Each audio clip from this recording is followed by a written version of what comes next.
So I think at the end of the day, when we see technology advance and technology change, and if we would have recorded this 13 months ago, we wouldn't have mentioned the word AI.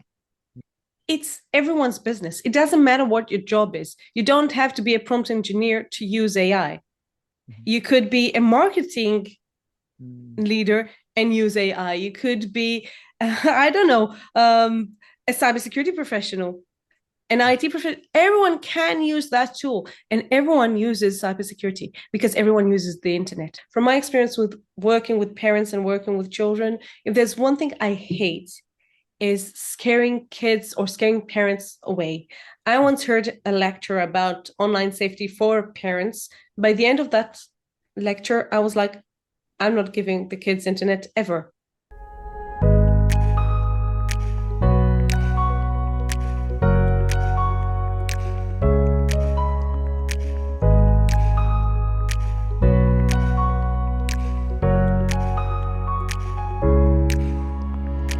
Cybersecurity training is often passively conducted once a year as an annual training requirement, and in a lot of cases, not even at all, leading to vulnerabilities in personal and professional data worldwide. And if you want to mitigate the risk of being the next target, you must train hard so that you can fight easy. And today we have Top Cyber Pro May Brooks-Kempler to discuss how to bridge the gap in training and so much more.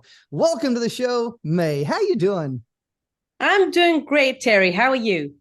You know, every day is Monday. I always wear this shirt and I always have to make this little joke of every day is Monday because look, here's the deal. In the cybersecurity world, I guarantee every day can feel like Monday. What are your thoughts on that? Every day feels like Friday afternoon when you're just about to go on the weekend. You're so happy. And then something happens. I was going to Mm. say something very inappropriate for a podcast, so I won't do it, but you know what I'm thinking. Absolutely. Yeah. And I know just before the show here, we was talking about, get ready to go on vacation and do all these different things. And it's one of those things to where as you're excited, as you're planning, as you're preparing, as you're doing all these different things, oftentimes you can take certain things for granted to include your own personal safety and data. And you're just like, you want to get out the door, but you have to do something on the internet and you're using public data, public internet, airport this, a hotel room that. Let's unpack that a little bit. Why must we not use those resources? Because I know it's easy and it's fun and it's cheap. It's Mm. super cheap, but it's not safe. Now, the question is, I'm not saying never use airport Wi-Fi. I'm not a person who will ever say that. It depends on what you're doing online. If you're just using your Netflix and you just want to download a few episodes before your flight, by all means, you can do it on your on a public Wi-Fi. I mean, I wouldn't do it, but I know that I'm paranoid. Mm. But if you're going to your bank account or you're going, or even to your company platform, I won't do that because you don't know who else is on that network. And today, when communication is so cheap, it's not like 10 years ago, it was a big deal getting data, which reminds me to get data for my upcoming trip. But it used to be very expensive to get data for foreign travel. And today it's not that expensive. So there is no reason. And when you use public Wi Fi, when you use public devices, you put yourself in harm, because in jeopardy, because you don't know who else is there. You don't know who's looking over your shoulder or sniffing your actual communication. So don't do that. Yeah, I love that, and it's one of those things that I don't think I've ever logged on like airports and hotels. I will, but I always make sure that I use some type of VPN access, some type of VPN in order to do that. And I think that creates that tunnel. It creates that little extra layer of security. And a lot of people really don't, they're unaware of all these different things. And I think it's because there's a definitive gap in training. But before we dive into training, I really kind of want to dive into your career as a cyber security expert. I know you've had a great career. How did you get started within cybersecurity, and kind of give us a little overview of your journey so far? Oh, well, I got cybersecurity completely by chance. I was in the IDF. I was about to finish my second term already of service. And then one of my friends asked me about my plans for after the IDF. I was planning to go to university and go to med school. And he told me, look, we're starting something new, super cool. You're going to love it. How about you join us for a couple of years? Sure. What's that? Information security. Sounds cool, but what's that? And that's how I got into cybersecurity. They basically trained me, and we're talking 2003, I think, 2002, something like that. So it was a long, long time ago. I don't think anyone really knew what information security is, but we knew that we had to protect the IDF's network. So we basically figured it out as we went along, and I fell in love with it. So yeah, I think here's the thing, we're still figuring it out. I don't think we're ever really going to get a grasp on everything, because as technology advances, as people advance, as all these different things advance, I truly believe that attacks are going to advance right there along with that. The way that the enemy tries to attack us and get our data and social engineer us into certain things and this, that, and it's going to continue to get more and more advanced. What are some current vulnerabilities that you see out there within the world, and how do we mitigate that risk? Well, I think it will always be down to the human element. We can use all the technology we want, but at the end of the day, 2 minutes before we started this podcast, my husband comes over to me and shows me, look what I've just got. He got 7 alerts within 10 minutes trying to get into his Airbnb account. Now we have an Airbnb property, so obviously someone is trying to hack him. I'm like, darling, you have 2-factor authentication, right? Yeah. Is it with a text message or is it with an app? Text message. Give me the phone. Give me the phone. And he's a very aware person. He's an engineer. He's been married to a cybersecurity gig for 20 years. So he knows. And yet, because he's just used to doing it with a text message. Now, I would always prefer using an app because that's something that I have to generate and no one can circumvent that. So that is something completely different. So I think at the end of the day, when we see technology advance and technology change, and if we would have recorded this 13 months ago, we wouldn't have mentioned the word AI. Mm-hmm. And I'm sure today we'll talk about AI more than once. Yeah. So that's, by the way, that's the thing that attracts me to this profession, because it's ever changing, because there's always a new challenge. And I think that right now people don't understand the advantages of AI, and people don't understand the risks either, because I can get ChatGPT, and I'm not talking about sophisticated tools and whatever. I can ask ChatGPT to generate text that will look exactly like something I would have written. And it does that. Yes, I had to fit it for a while and give it feedback and play around with it. But today, when I generate a new post on LinkedIn, for example, I actually have a prompt for LinkedIn. And he knows my style and he knows what I want to say. And so I literally have to give him 2 lines and he will generate that into a beautiful post that everyone is absolutely convinced that I've written, and I didn't. And that makes it super hard for people to detect those manipulations, those social engineers. It's not enough to look for grammatical mistakes or I don't know, misspells. Actually, that would actually tell me that there's a human behind it. So I'm saying today, having mistakes is actually a good sign. That means that someone has actually written it, because ChatGPT doesn't make mistakes in that area usually.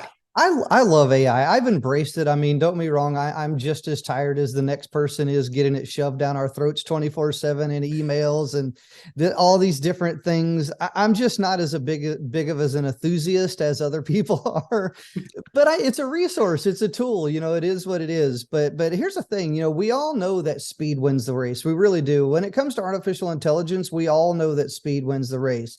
And AI has increased the speed in which we can do things. I always find it interesting that anytime that we see anything new hit the market, and AI is not new, artificial intelligence is not new, but anytime that we see something hit the market like that, here's what I find interesting is immediately afterwards, like literally within 5 minutes of this thing being released, we already have experts, gurus, people that have written the book on AI. They're pitching their guides, their books, their courses, their training programs, and all these massive amounts of emails that overwhelm our inboxes. And me, I'm inundated. I'm exhausted with it. It's like, dude, I get it. I know we have AI. It's here. I use it.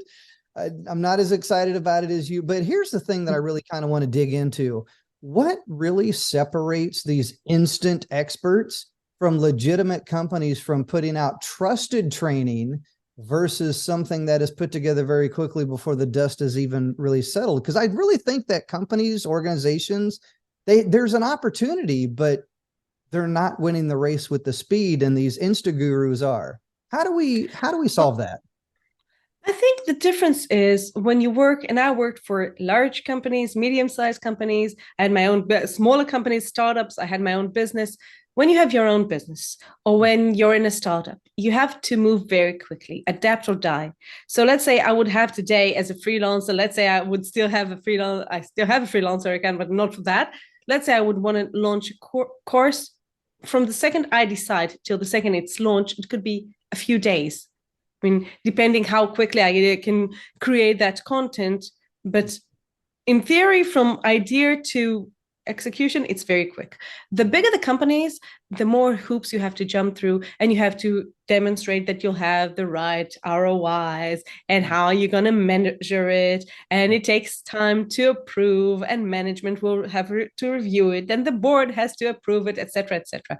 So I don't think that the large organization, and I'm talking about certification bodies, universities, etc., Mhm. I don't think they won't offer these courses, but we've seen it with academia. I think with cybersecurity, it's a great example. For the last 20 years, I have yet to see, and I'm sorry, I'm also an adjacent professor, but I will still say it. I have yet to see an academic program that is really relevant for the industry. I understand the benefit of having degrees. I'm now looking at getting my doctorate. So I'm all for education. But I think that the education forum, when it comes to emerging technologies, they are very slow to adapt, very slow. And I think that the larger organizations are the same.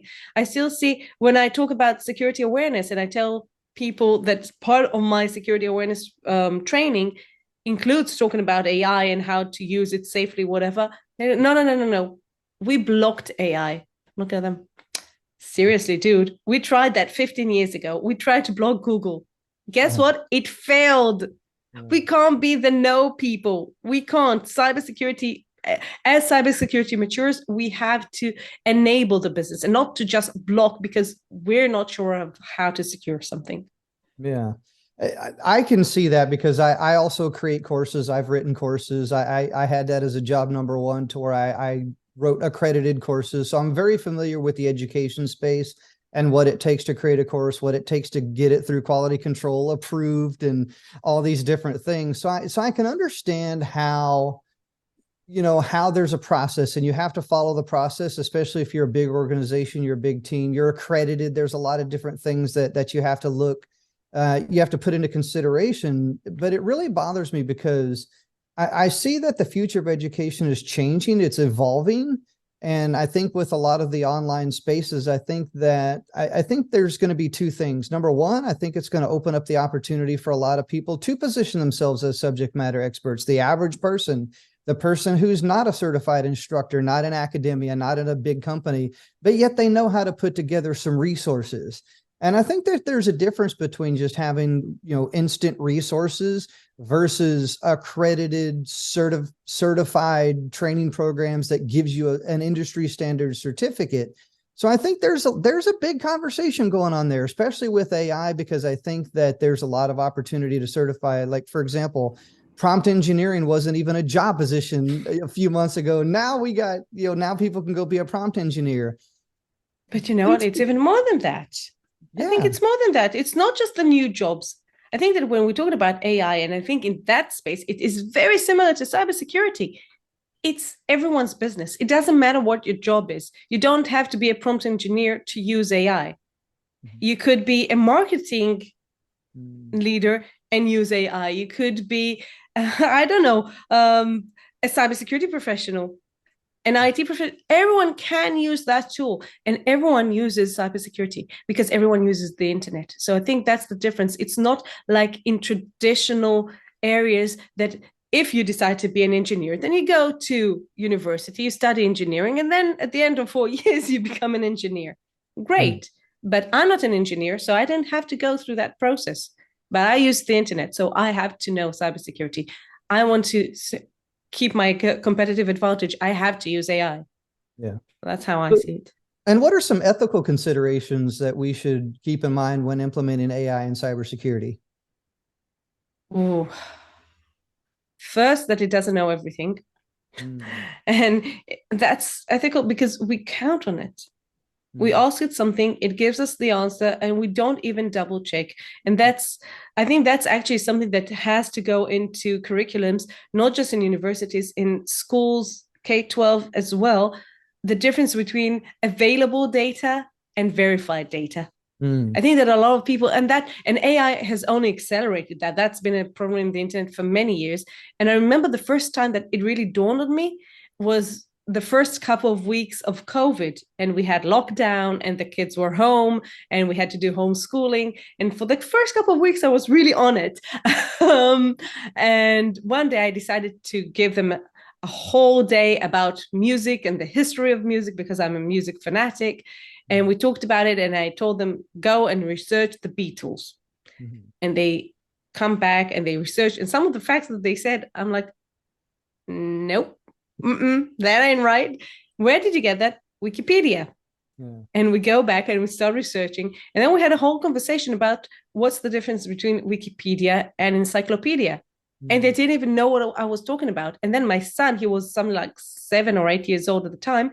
He said something very smart. Said, okay, but with technology changes, if it's a book and it comes out every few years, and I understand peer review and everything, how does it keep, how are you sure that it's up to date? And that's absolutely right, because it cannot stay concurrent. But on the other hand, that's the only way we can verify the actual data. So that's a great point. Trust but verify. Trust but verify. Trust but verify. And that's something that I learned a long time ago. Trust but verify. Like, look, I trust that this information is what it is. Because look, no matter what, I truly believe that information is really as good as the person sharing it, or the system or the thing sharing it. But I truly believe that information also comes from a few different things as well too: knowledge, skills, and experience. We all have knowledge, we all have skills. The number one thing that separates each and every single one of us is our experience. And the experience that I have with AI or even cybersecurity, it's different from yours. And I think that's one of the things that we really need to get out there, that message, that voice, though, what is your experience with AI? What is my experience with AI? And I think that the average person, it can't even scratch the surface when it comes to the potential of what AI can bring to the world. And it leads me down to this, because a lot of people are thinking end of days, it's going to change jobs, it's going to get rid of jobs, and this, that, and the other. What are the potential impacts of AI on the cybersecurity workforce? Do you think it's going to delete jobs, create jobs, change jobs? How's that going to impact cybersecurity? I think all of the above, and a few others that we haven't thought about. For example, one of the problems that I see, even today, we struggle to find juniors in cybersecurity. We struggle to create those jobs, and we struggle to find the right people to fill those positions. The problem is, for example, let's take SOC analyst, tier 1 SOC analyst, which is a junior position starting out in cybersecurity, and a lot of people go down that route. I think that with AI capabilities, we've already seen that. We already see it. We've seen it before with SOAR, and we'll see it more and more with AI. We won't need tier 1 analysts. But just like you can't learn to run before you learn how to crawl, you can't be a tier 2 analyst or a tier 3 or an incident responder without that practical experience starting out. So I'm not even sure how we're going to mitigate that gap, because we will need juniors. And I think that it's going to be the same in programming. We won't need junior programmers, we will need experts. But if we don't continually get new people in the industry, how will we get experts in 10 years' time? How will they become experts? They need to go through a certain career path. So I think that will be a super important problem that we'll have to tackle as an industry. I think this is a common misunderstanding. I truly believe that, whether we're talking about AI, whether we're talking about cybersecurity, IT, just in general, I think that a lot of people think that it's a highly technical field to get into. It's a hard field to get into, but we have entry level, we have mid level, we have senior level, we have different levels to this thing. I mean, if you look at the career map within cybersecurity, there's a lot of different things within that entire career map. How would you coach somebody that's considering going into cybersecurity? Where would you tell them to begin? I always start with why. I take that from Simon Sinek. Start with why, because when people tell me I want to go into cybersecurity, I ask them their why. Because if it's because of the money, I can think of easier, quicker ways to make money than cybersecurity. Definitely less stressful. I mean, yes, there is a lot of money to be made in cybersecurity, but first you have to be good at it. Second, if you want to maintain a career in cybersecurity, and I think in many fields, but I think cybersecurity and medical professions sort of stand out because it is ever changing. It is super stressful. So if you're not passionate about it, you will never be successful. You will be mediocre. You'll make a nice living, but you're not going to like it. So I love the quotes. I don't remember who said that. If you love what you do, you'll never work a day in your life. I don't remember who said that. I don't remember who said that either.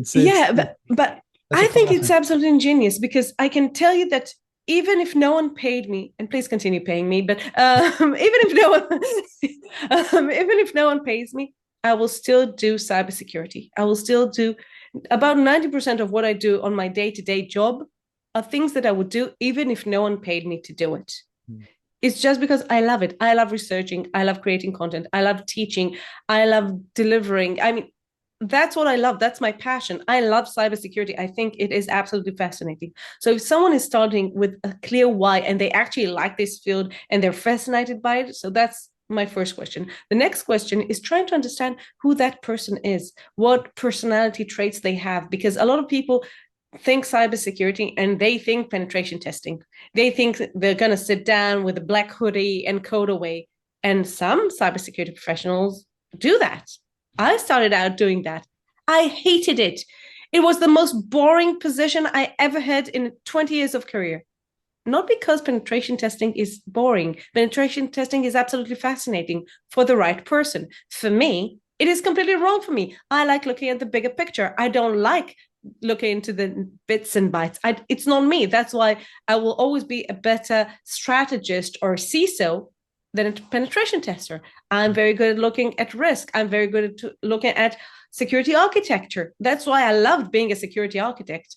I didn't like implementing the actual products. So I did that for a while because you can't become an architect without actually doing the job. But at some point I realized I like the bigger picture. So that's what I mean with personality traits, and then really immerse yourself in the industry.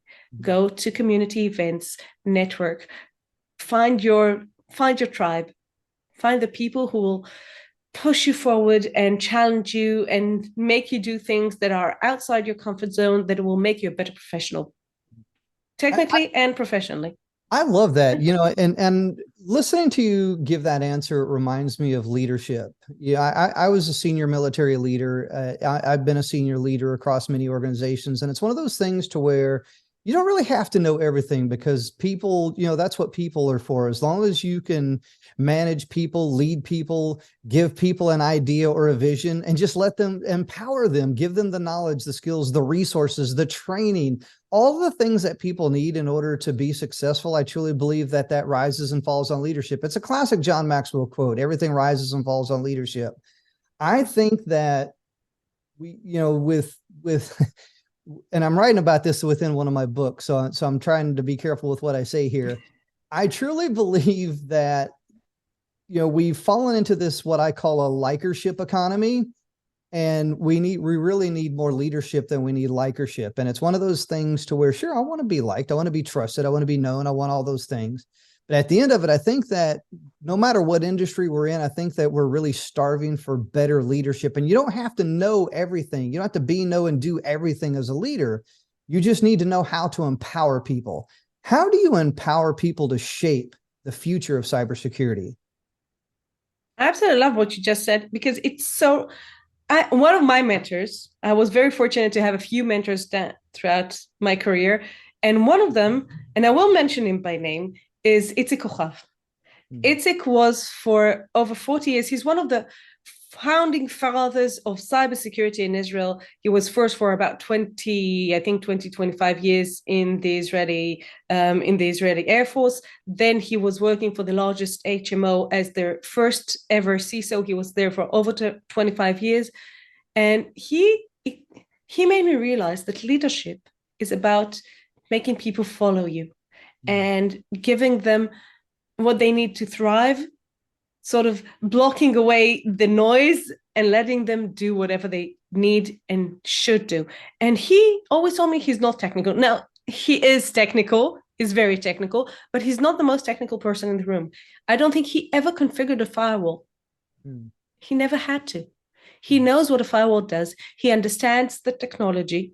He doesn't have to implement it himself to understand the benefits. And that's why he had very strong architect, not just an architect, he has a whole team that did the technology part for him or the risk management part for him. He just led them. So I think I will take from his book, I live from his book, block the noise, deal. And that's why a lot of people don't want to do the leadership part, because it's the not fun part for a lot of people. It's blocking the noise, it's dealing with management, it's dealing with office politics. It's not always fun. But I always found my role as a leader, and I was fortunate enough to have a few managers throughout my career that also did that it's my job to make sure that my team is not impacted by politics. They should do the job. I'll take the hit for whatever's going on. Yeah, I love that. And I think that we really, in a world of likership, we need leadership. I truly believe that. And I'm going to stand by that one. And I love seeing leaders that are out there being the name, being the face of their organization, actually leading, what you said right there, buffering, filtering, mitigating risk, mitigating all of the stuff so that their people can focus on the things that are really important, like accomplishing the goal, the task, the mission, whatever the case. And a lot of times people, leaders are really losing touch with that. So I resonate with everything that you said. I really believe that we do need leadership. It's something that's near and dear to my heart. I've written a couple of books about leadership, and it's one of those things to where we do need leadership. I want to shift gears here. I want to talk about some training requirements, because I truly believe that as we see technology shaping, we see it shifting, we see AI, we see all these different things that are happening.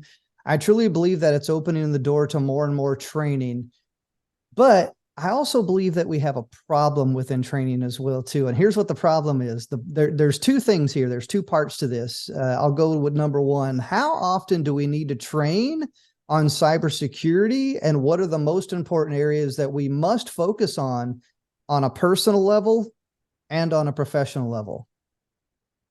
So on a professional level, ooh, now that's a hard one, because I'm now working as I'm now a member of the board for ISC too. Well, from a professional level, the one thing I can say, and that's one of the reasons I joined ISC and one of the reasons I've been with ISC for so long, I love the fact that after you get the CISSP or any other certification with ISC, you have to maintain it. And maintaining it is not just paying the annual maintenance fees, it's the continual points of education, is maintaining the CPEs. And ISACA is doing it as well. And I think that is spot on when it comes to the profession, because it changes so much. When people tell me that they're going to do the CISSP, for example, and they don't know how they're going to get CPs, and I'm telling them, okay, but you go to conferences, you listen to podcasts, you write a few articles, and like, no, then what are you doing in this industry? How will you know that something new is happening? How will you know about that new attack? Will you wait for your organization to be impacted by it? Or would you rather hear about it from one of your friends who was the first one to get hit, and you're already prepared for that? So I said before, it's all about creating your network, creating your tribe, getting your mentors, being a mentor and being a mentee, I think that's super important. So when it comes to professional training, it's not just about the certifications. Yes, the certifications are important. Yes, the credentials are important, but it's about continually evolving in this industry, reading, learning, and it doesn't matter. Every person is different. Some people like listening to podcasts. Great. There are so many cybersecurity podcasts out there today. It's very different than what it was 5 years ago. I remember creating a list for my students about 5 years ago, and I was struggling. I was like, wow, there aren't too many. It's like a very small pond. But now there are so many. So you can find it on YouTube and Spotify or whatever podcasting platform you want. And you can read and you can follow bloggers or whatever. And you should also create content, because I'm a firm believer that everything I learn, I want to also teach. Not because I want to teach all day. To be honest, I'm a little tired of teaching.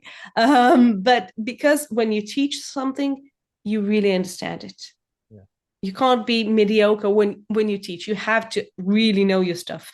So for me, it's always challenging when I learn something new to also teach it to someone. It doesn't matter to whom. So that's on the professional level. On the personal level, I think that the biggest obstacle we have is that not everyone understands that cybersecurity is everyone's problem, and that technology can only take us so far. Mm-hmm. When I look at organizations, well, it's always a challenge as a CISO. I always found that challenging because I've never seen any other professional in an organization come to me as the CISO and ask for my help to do their job. I've never had the marketing team come to me and tell me, May, can you help us create the new slogan for the company? No.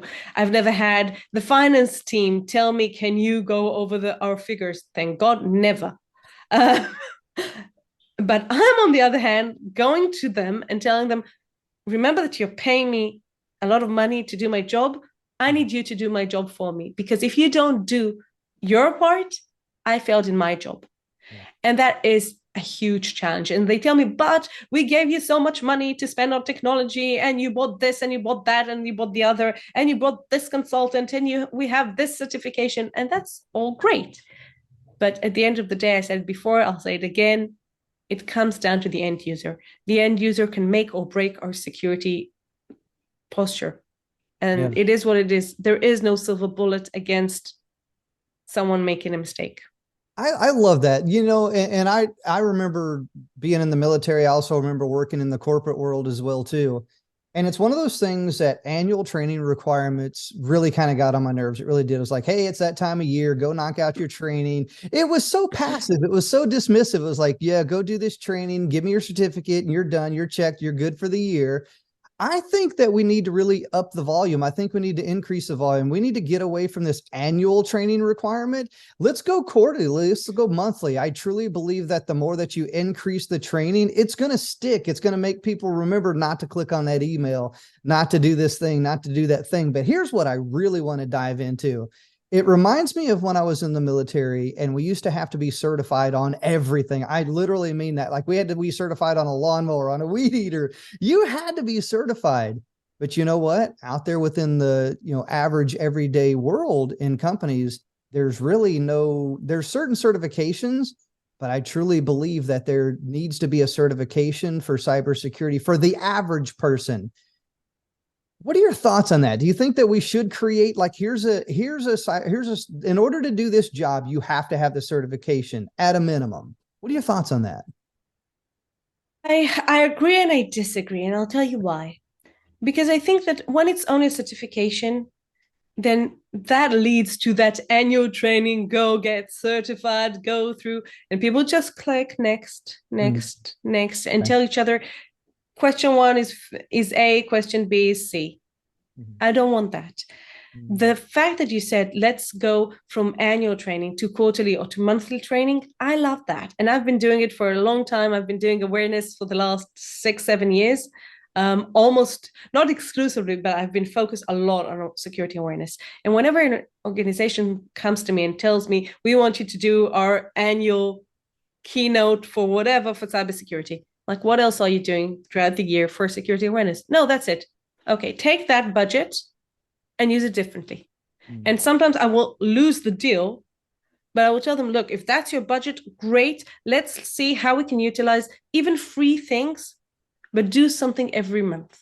Don't just leave it to a one-off event, because even if I'm the best speaker in the world, think about, and I'm not, I'm okay, but even the best speaker in the world, think about your favorite TEDx talk. And I mentioned start with why, so you can understand one of my favorites is Simon Sinek. I've probably seen that TED, I don't know, more than a dozen times. It was a I great don't talk. remember. It's I a had great talk. I made my soldiers watch it. It was one of those, I was like, you guys Yeah, are watching this. but I've seen it at least a dozen times. I don't remember all of it. And I'll tell you another thing. It's soon going to be 4 years since my TEDx talk.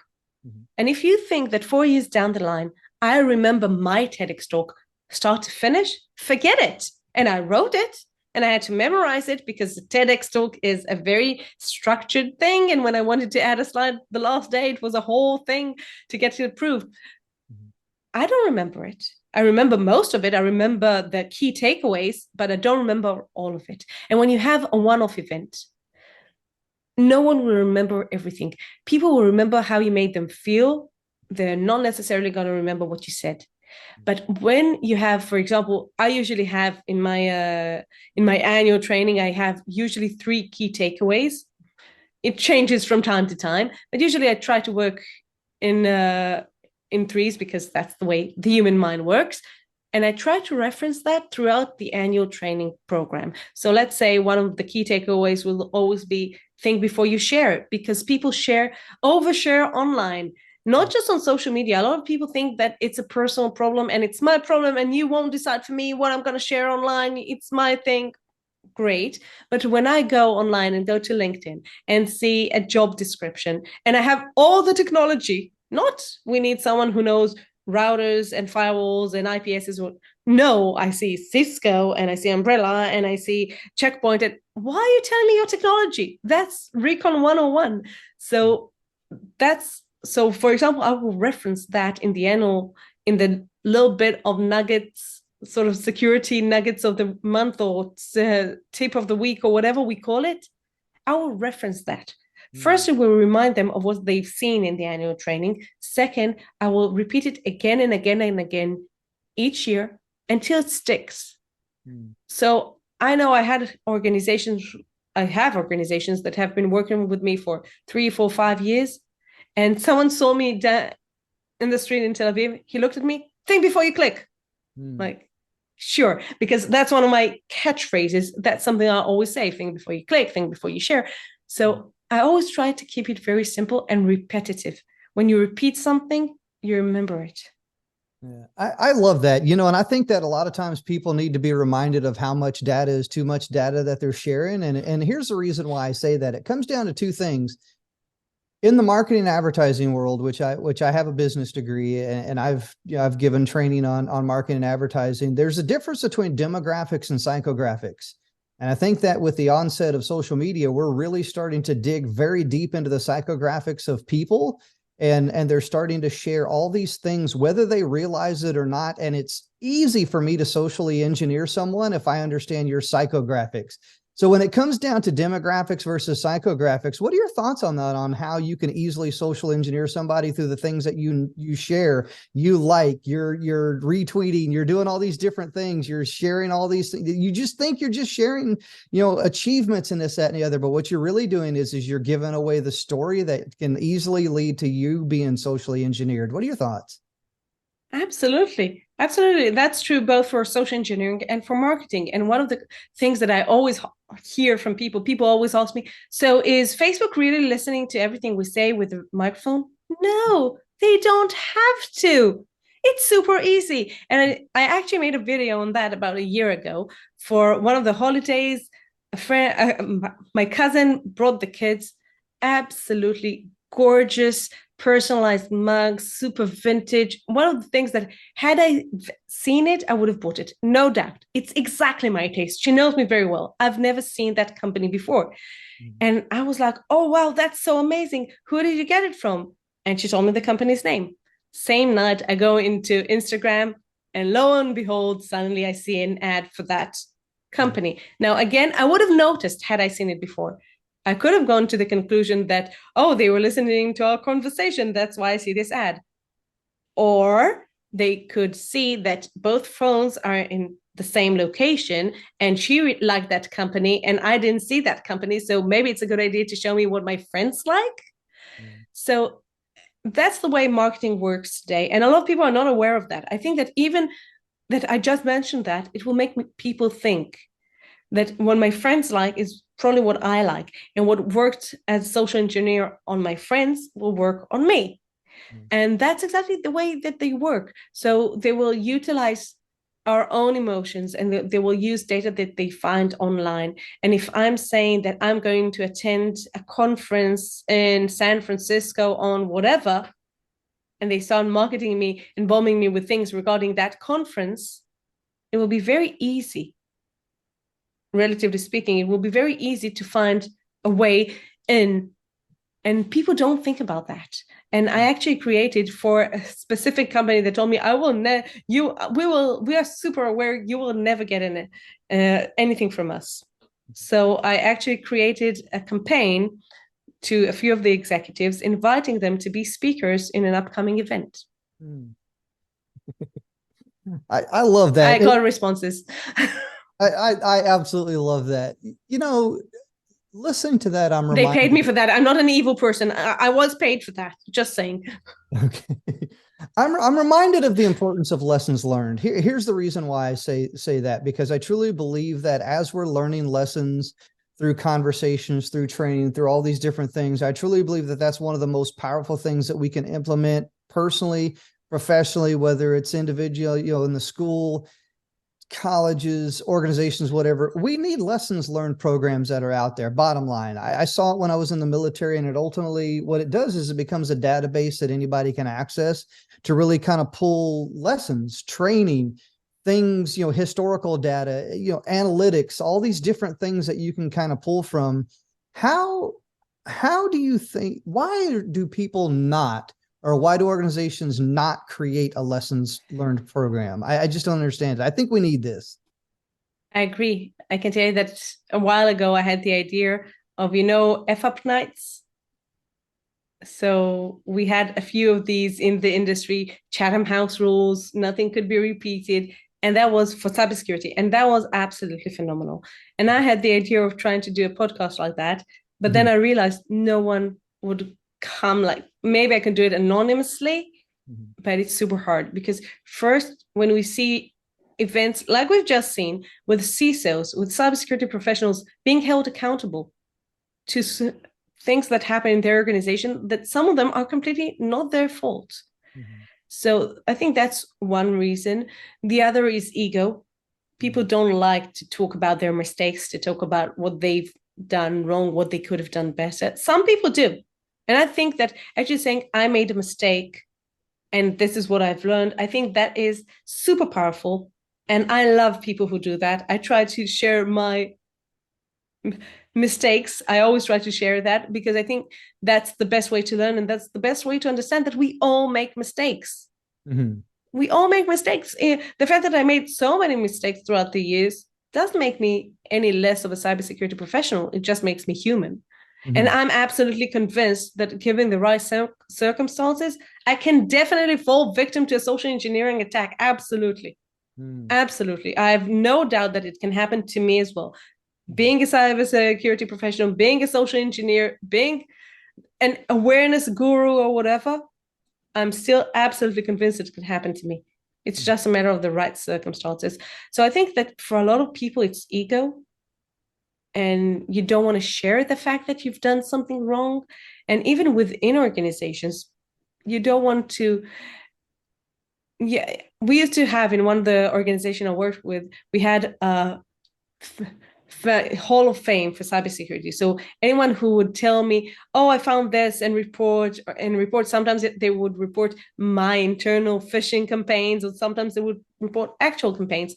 So they were like the hero of the week or hero of the month and whatever. And I wanted to do it the other way around. I want to also talk about people who failed to notice things. Mm. HR refused completely. I tried. I went to the management and to all the managers. I went to the board. I begged for them to do it. Forget it. Yeah. HR completely refused, stuck their heel. Forget it. We can't do that. Said, but it will be anonymous. No, we don't want people to feel humiliated by the fact that they were wrong. Yeah.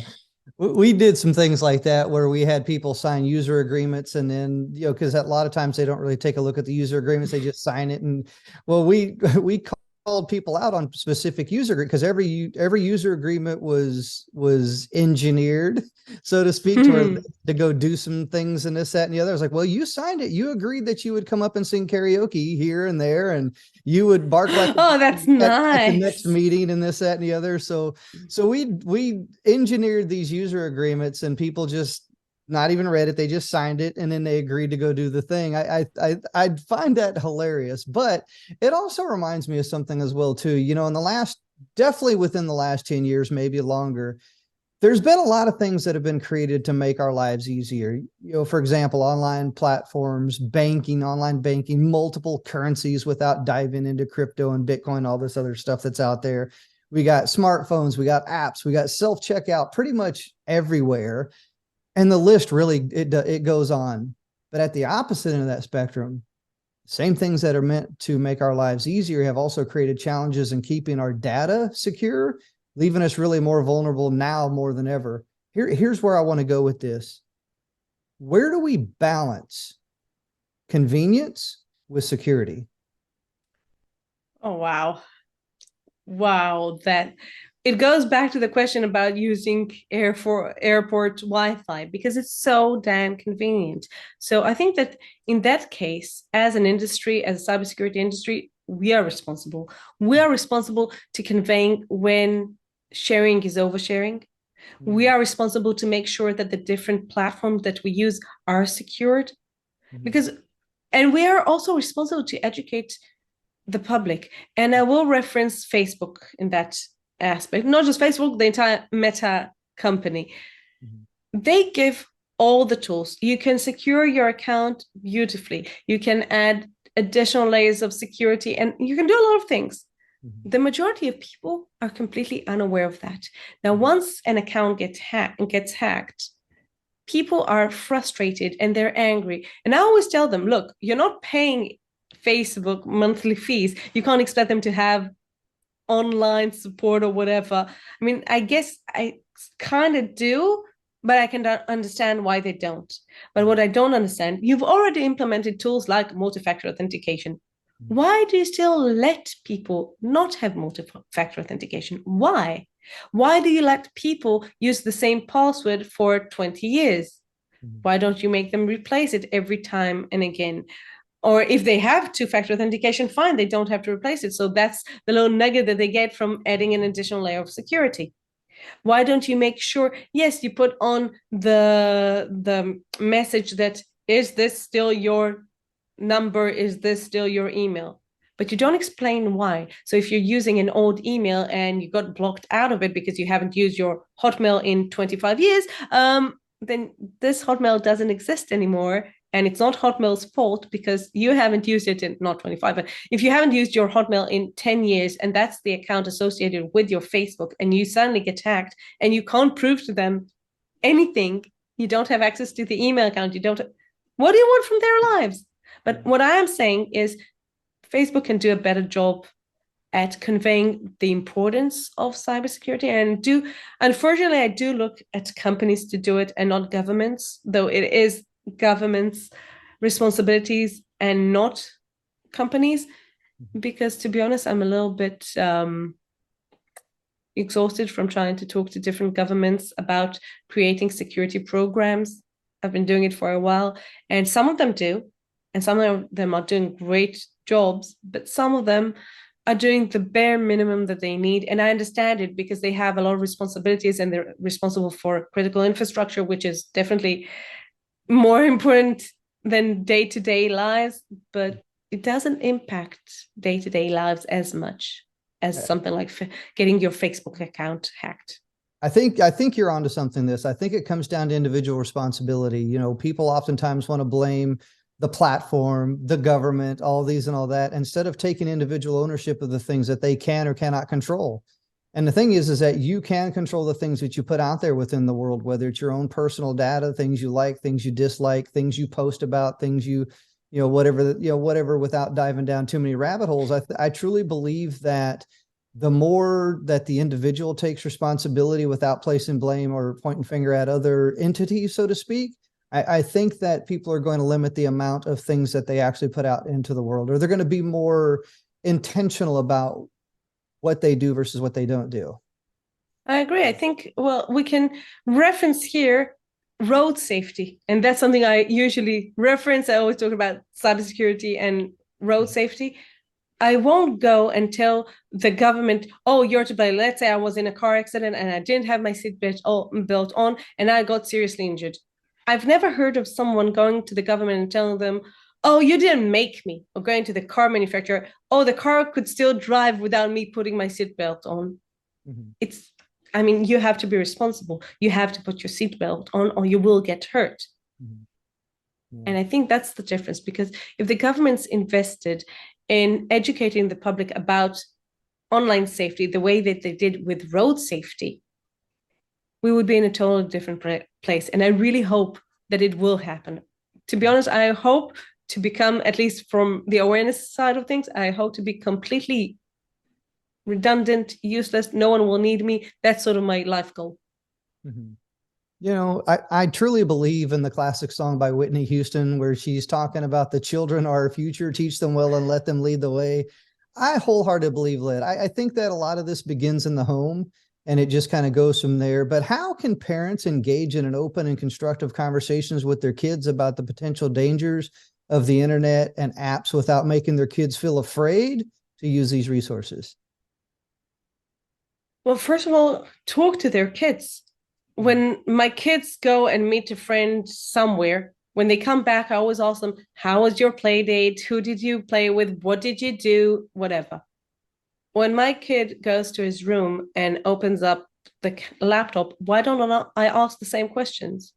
And most parents don't do that. Most parents, when a kid goes online, they don't ask him, who did you play with? What did you play? Which level did you get to this time on whatever? So first of all, have that conversation. I think that makes a huge difference. From my experience with working with parents and working with children, if there's one thing I hate, is scaring kids or scaring parents away. I once heard a lecture about online safety for parents. By the end of that lecture, I was like, I'm not giving the kids internet ever. Like, wait a minute, you're a security professional. That's not the way you want to go. Let's rethink that. And because it was just so dark, about the darkest parts of the internet. Now, there are a lot of dark parts in the internet. There are a lot of dark parts in humanity in general. I don't see myself talking to my kids all day and all night about the scary parts of humanity, though there are plenty thereof. I try to talk to them about the dangers, what you do and what you don't do. And again, it's just like physical safety. You're not going to go alone to this neighborhood. You have to have your phone with you. So you're not going to go alone. You're not a stranger danger. So it's exactly the same. Just use exactly the same conversation that you do in real life, use it online. Stranger danger is just as real online than in real life. Yeah, I love that. Before we close down here, I want to touch on a little bit of incident handling here before we close down. It really comes down to this right here. It's not a matter of if, it's really a matter of when you will be targeted, when you'll be, engineered, hacked, whatever the case may be. I truly believe that, as technology advances, as things advance, people are becoming more and more vulnerable. The real issue is are you prepared for that attack when it happens? And that's really kind of the things that we've been discussing here today. But the one thing that I really want to dive into is what is most at risk? What data is at risk? What are some individual, and then what are some measures we can take to mitigate that risk? Because I don't think that a lot of people understand, as they're posting, as they're doing all these different things, as they're downloading stuff, I don't think that people really truly understand what is actually at risk. What is at risk? So first of all, our data is at risk. And it's at risk from two angles. One, we won't have access to that data. For Mm. example, with classic ransomware that encrypts all the data, I can lose all my kids' photos from when they were babies. Mm. That's something that is fairly easy to mitigate because I can use a backup and have multiple places that I save that data. So I'm not that scared of losing the data. And it's the same for organizations. I mean, losing the data, not having access to the data is one thing that they're scared of, but it's not that big today. Today, storage prices are so low. There's no excuse for not backing up your data. There really isn't. Mm. When it comes to data leakage, what could happen on a personal level? Identity theft, impersonation. And it's not personal. You have to understand it's not personal. No one is looking for my personal identity. They're looking for an opportunity. And if they'll find my identity, they'll use it. And if they'll find your identity, they'll use that. They don't care. They only care to have enough identities in their repositories to use for whatever it is they need. It could be for financial gain. It could be for anything, so many different things. So that's one thing that is huge. And for organizations as well, credential theft is huge. People tell me, but I'm only a secretary. I'm not interesting. Yeah, but the data you're exposed to is, and the fact that you have a username and password for your organization is interesting. It doesn't matter who you are. They're not going to try and they're not going to try and hack the CISO. Usually, they will try and find someone who works in the company, and from there they do what we call professionally privileged escalation. Just try and find other ways around in the system to try and find better privileges so they can do whatever they want in the network. So it's on a personal level and on a professional level, it's super important just to be aware because everyone is a target. It's not personal, it's business for them. Evil business, but business. And it keeps us in business as well too. I love that. You know, here's the thing. I think that a lot of people don't realize that there's things that you can do before an attack. There's things that you must do after an attack. So when it comes to making sure that you have business continuity, so to speak, regardless of location, regardless of level, how important is it to put things into place before, and then how important, and then what things should you consider after in order to prevent future incidents from happening? Wow. So future incidents from happening, it's what we discussed before, lesson learned. Don't forget, for every incident, big or small, always make sure you understand where it started from, how it progressed in the company, and where were the stop points that you could have stopped it or handled it in a different way so it doesn't happen again. So that's for future reference. But before, the difference between a company that is seriously impacted by an attack from a company that from the same attack treated as a regular Monday is whether or not they were prepared. And prepared is not just the technical side. It's not just having a disaster recovery program and having an additional data center and whatever. It's also the drills, making sure that everyone knows what they have to do in case there's an attack, how they're going to do it, when are they going to do it. It's super critical. You know that when I first joined CRS, we talked about muscle memory. Basher, my boss for Cyber and Solutions, he talked to me about muscle memory. And I have to say that before I joined, I said to myself, that's not a thing. Muscle memory, this thing in music. I've been playing the piano since I was about 8. Wake me up, 4 a.m. Doesn't matter how long it's been since I touched a keyboard. And you tell me to do the scales, I'll do the scales. I will not make mistakes. It's muscle memory. It's embedded in my fingers. It's impossible for me to unremember it, to forget it. And I thought it was different in cybersecurity. And then I started playing around in the range. And the first thing I did was, I think the first lab I ever tried was the Nmap lab. And honestly, I haven't used Nmap probably in over 15 years. And I just open up PowerShell and I'm like, I think I should use Nmap here. I'm like, oh, and what if I do -A? What if I do this?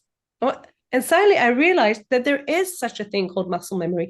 I mean, if you would have asked me which command I have to use to do this, I probably wouldn't be able to tell you. But once I was holding the keyboard and playing around, It was obvious within seconds. So I think that the more you drill, the more you try, the more you, and that's for all levels, from tier 1, tier 2, incident response, all the way to upper management and tabletop exercises. If you don't drill, if you don't know, and that goes back to your first point of train hard, fight easy. We've both been in the army. We both know that the more you train, the easier it will be in a real situation. And cybersecurity is no different from the battlefield.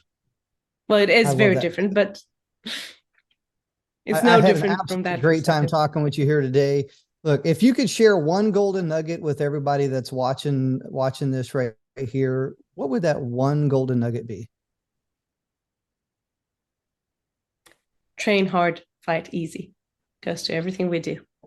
I love that. Look, what are some things you're focused on right now? Do you have some projects, books, upcoming events? What are some things you're currently focused on? Oh, wow.